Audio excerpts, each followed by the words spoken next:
നമസ്കാരം, പ്രവാസി മലയാളിയിലേക്ക് സ്വാഗതം.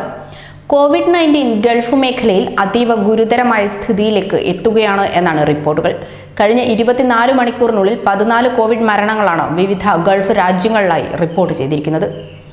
UAE-യിൽ 6ഉം സൗദി അറേബ്യയിൽ 5 പേരുമാണ് വൈറസ് രോഗബാധിതരായി മരണപ്പെട്ടത്. കൂടുതൽ പേർ രോഗബാധിതരായി മാറുന്നതും സ്ഥിതി ആശങ്കാജനകമാക്കുകയാണ്. 6 ഗൾഫ് രാജ്യങ്ങളിലുമായി കോവിഡ് ബാധിതരുടെ എണ്ണം 34,000 കടന്നു. സൗദി അറേബ്യയിൽ ആരോഗ്യവകുപ്പ് കോവിഡ് ഫീൽഡ് സർവീസ് ശക്തമാക്കിയതോടെ കൂടുതൽ കേസുകളാണ് ഓരോ ദിവസവും റിപ്പോർട്ട് ചെയ്യപ്പെടുന്നത്. 11,631 പേർ ഇതുവരെ നിരീക്ഷണത്തിലുണ്ട്. ഇതിൽ 1,147 പേർക്ക് ഇതുവരെ രോഗം സ്ഥിരീകരിക്കുകയും ചെയ്തു. കഴിഞ്ഞ ദിവസം മരിച്ചവർ ഉൾപ്പെടെ മൊത്തം മരണസംഖ്യ 109 ഉയർന്നു. ചികിത്സയിൽ കഴിയുന്ന 81 പേരുടെ രോഗാവസ്ഥ ഗുരുതരമാണെന്നും സൗദി ആരോഗ്യവകുപ്പ് പറയുന്നു. ഇവരെ തീവ്രപരിചരണ വിഭാഗത്തിൽ പ്രവേശിപ്പിച്ചിരിക്കുകയാണ്.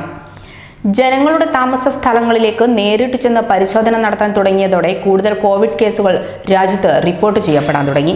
5 ദിവസം മുൻപ് ആരംഭിച്ച ഫീൽഡ് സർവേയിലൂടെ 5 ലക്ഷം പേരെ പ്രാഥമിക പരിശോധനയ്ക്ക് വിധേയരാക്കാൻ കഴിഞ്ഞു എന്നാണ് സൗദി ആരോഗ്യ മന്ത്രാലയം അറിയിച്ചത്.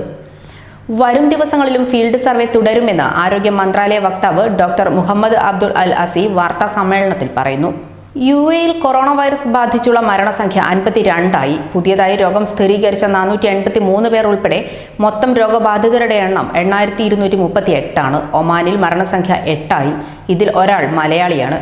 1,508 പേർക്ക് ഇതുവരെ രോഗം സ്ഥിരീകരിച്ചിട്ടുണ്ട്. കഴിഞ്ഞ ദിവസം 98 പേർക്ക് കൂടിയാണ് പുതിയതായി രോഗം സ്ഥിരീകരിക്കപ്പെട്ടത്. ഇവരിൽ 59 പേരും വിദേശികളാണ്. ബഹ്റൈനിൽ 1,162 പേർ ചികിത്സയിലുണ്ട്. 20 വിദേശ തൊഴിലാളികൾ ഉൾപ്പെടെ 45 പേർക്ക് കഴിഞ്ഞ ദിവസം പുതിയതായി രോഗം പിടിപെട്ടിരുന്നു. ഖത്തറിൽ ഒരു മരണം കൂടി റിപ്പോർട്ട് ചെയ്തിട്ടുണ്ട്. മൊത്തം 7,141 പേർക്കാണ് രാജ്യത്ത് രോഗം സ്ഥിരീകരിച്ചത്. കുവൈത്തിൽ കഴിഞ്ഞ ദിവസം റിപ്പോർട്ട് ചെയ്ത കോവിഡ് മരണങ്ങളിൽ 2 പേർ ഇന്ത്യക്കാരാണ്. ഇതോടെ കുവൈറ്റിൽ മരിച്ച ഇന്ത്യക്കാരുടെ എണ്ണം 5 1,249 ഇന്ത്യക്കാർക്ക് ഇവിടെ രോഗം സ്ഥിരീകരിച്ചിട്ടുണ്ട്. രാജ്യത്തെ മൊത്തം കോവിഡ് രോഗികളുടെ എണ്ണം 2,248 ഉയർന്നിരിക്കുന്നു. ഗൾഫിൽ സ്ഥിതി വഷളാകുന്ന സാഹചര്യമാണ് നിലവിലുള്ളത്. കോൺഗ്രസ് നേതാവ് ഉമ്മൻചാണ്ടി ഈ സാഹചര്യത്തിൽ കേന്ദ്ര ഇടപെടൽ ആവശ്യപ്പെട്ട് രംഗത്തെത്തിയിരിക്കുന്നു. പ്രവാസികളെ എത്രയും വേഗം മടക്കി കൊണ്ടുവരണമെന്നാണ് മുൻ മുഖ്യമന്ത്രി ഉമ്മൻചാണ്ടി ആവശ്യപ്പെടുന്നത്. മെയ് 3 വരെ കാത്തിരിക്കാതെ പ്രവാസികളെ തിരിച്ചു കൊണ്ടുവരാൻ ചാർട്ടേഡ് വിമാനം അയക്കണമെന്ന് പ്രധാനമന്ത്രിക്ക് അയച്ച കത്തിൽ ഉമ്മൻചാണ്ടി വ്യക്തമാക്കി.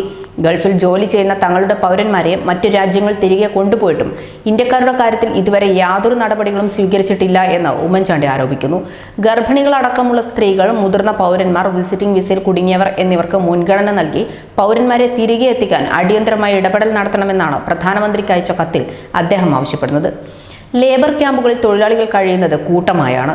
ഈ സാഹചര്യത്തിൽ ഒരാൾക്ക് രോഗം പിടിപെട്ടാൽ തന്നെ വലിയ പ്രത്യാഘാതമായിരിക്കും അത് ഉണ്ടാകുക. സമൂഹ വ്യാപനത്തിലേക്ക് പോലും നയിക്കുന്ന ഒരു സാഹചര്യം സൃഷ്ടിക്കപ്പെടാനും ഇത് കാരണമാകും. പ്രവാസികൾക്ക് നാട്ടിലേക്ക് തിരിച്ചെത്താനുള്ള സാഹചര്യം ഉണ്ടായാൽ 2 ലക്ഷം പേരെ ക്വാറന്റൈൻ ചെയ്യുന്നതിനുള്ള സൗകര്യം സംസ്ഥാനത്ത് ഒരുക്കിയിട്ടുണ്ടെന്ന് കഴിഞ്ഞ ദിവസത്തെ കോവിഡ് അവലോകന വാർത്താ സമ്മേളനത്തിൽ മുഖ്യമന്ത്രി പിണറായി വിജയനും വ്യക്തമാക്കിയിരുന്നു. കൂടുതൽ ആളുകൾ വരുന്നുണ്ടെങ്കിൽ അവരെയും സ്വീകരിക്കാനും സുരക്ഷിതമായി പാർപ്പിക്കുവാനുമുള്ള സംവിധാനം കേരളം തയ്യാറാക്കിയിട്ടുണ്ടെന്നും കേരളം സുസജ്ജമാണെന്നും സർക്കാർ വ്യക്തമാക്കിയിട്ടുമുണ്ട്.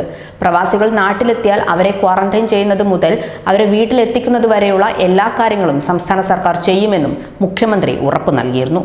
പ്രവാസികളെ തിരിച്ചെത്തിക്കാൻ കേന്ദ്ര സർക്കാർ പ്രത്യേക വിമാനം ഏർപ്പെടുത്തുകയാണെങ്കിൽ പ്രായം കൂടിയവർ, ഗർഭിണികൾ, കോവിഡ്-19 ഒഴികെയുള്ള മറ്റു രോഗങ്ങൾക്ക് ചികിത്സ തേടുന്നവർ എന്നിവർക്കായിരിക്കും മുൻഗണന നൽകുക എന്ന് മുഖ്യമന്ത്രിയും പറഞ്ഞിട്ടുണ്ട്. ഇക്കാര്യങ്ങളെല്ലാം ചൂണ്ടിക്കാട്ടി നേരത്തെ തന്നെ അദ്ദേഹം പ്രധാനമന്ത്രി നരേന്ദ്രമോദിക്ക് കത്ത് നൽകുകയും ചെയ്തിരുന്നു. പ്രവാസികളെ തിരിച്ചെത്തിക്കുന്ന കാര്യത്തിൽ എന്നാൽ കേന്ദ്ര സർക്കാർ എത്രയും വേഗം അനുകൂല തീരുമാനമെടുക്കുമെന്ന പ്രതീക്ഷയിലാണ് കേരളവും. കേരളത്തിൽ നിന്നുള്ള പ്രവാസികളും ഇതേ പ്രതീക്ഷയോടെ കാത്തിരിക്കുകയാണ്. എന്നാൽ അത്തരമൊരു തീരുമാനം ഉണ്ടാകുന്നതുവരെ ഇപ്പോഴെവിടെയാണോ അവിടെ തന്നെ തുടരുക എന്നതാണ് മുഖ്യമന്ത്രി പ്രവാസികളോട് അഭ്യർത്ഥിക്കുന്നതും. കാരണം കേരളത്തിന് മാത്രമായി പുറം രാജ്യങ്ങളിൽ നിന്നും ആളുകളെ കൊണ്ടുവരാൻ കഴിയില്ല. അതിന് പരിമിതിയുണ്ട്. വിമാന സർവീസ് ആരംഭിക്കാതെ ഒന്നും ചെയ്യാൻ കേരള സർക്കാരിന് സാധിക്കുകയുമില്ല. ഇക്കാര്യത്തിൽ തീരുമാനമെടുക്കേണ്ടതോ കേന്ദ്ര സർക്കാരാണ്. മാർച്ച് 22-ാം തീയതി തന്നെ ഇന്ത്യയിലേക്കുള്ള വിമാന സർവീസുകൾ കേന്ദ്രം നിർത്തലാക്കിയിരുന്നു. അതേസമയം 2ാം ഘട്ട ലോക്ക്ഡൌൺ അവസാനിക്കുന്ന മെയ് 2-നു ശേഷം പ്രവാസികളെ തിരികെ കൊണ്ടുവരുന്ന കാര്യം കേന്ദ്ര സർക്കാർ പരിഗണിക്കുന്നുണ്ടെന്ന് കേന്ദ്ര വിദേശകാര്യ സഹമന്ത്രി വി മുരളീധരൻ നേരത്തെ പറഞ്ഞിരുന്നു. മറ്റു രോഗങ്ങൾ ബാധിച്ചവർ, ഗർഭിണികൾ, പ്രായമായവർ തുടങ്ങിയ മുൻഗണനാ ക്രമത്തിലാണ് കേന്ദ്രം ഇക്കാര്യം ആലോചിക്കുന്നത് എന്നായിരുന്നു അദ്ദേഹം വ്യക്തമാക്കിയത്. ഇക്കാര്യത്തിൽ വ്യോമയാന വകുപ്പുമായി ചർച്ചകൾ നടത്തിക്കഴിഞ്ഞതായും അദ്ദേഹം പറഞ്ഞു.